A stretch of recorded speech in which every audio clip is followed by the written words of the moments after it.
ఆ మధ్యన భారతదేశంలో కాశ్మీర్ సమర్థించే అంటే కాశ్మీర్ కావాలి మాదే అని చెప్పేటటువంటి పాకిస్తాన్ సమర్థిస్తూ కెనడాలో మాజీ ప్రధానమంత్రి మాట్లాడుకొచ్చాడు.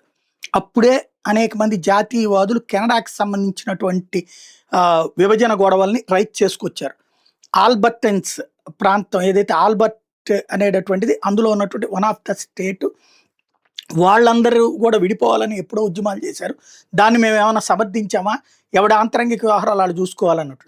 బట్ అప్పట్లో మోడీ శత్రువుగా ఉన్నటువంటి ప్రధానమంత్రి కాస్త రెచ్చిపోయి నోటికొచ్చిన కారు కోతలు కూసాడు దేశానికి వ్యతిరేకంగా. ఈవెన్ ఖలిస్తానీలు ప్రత్యేకంగా సిక్కు దేశం కావాలని కోరుకునే ఖలిస్తానీలను ప్రోత్సహించి అది వాళ్ళ హక్కు అన్నాడు.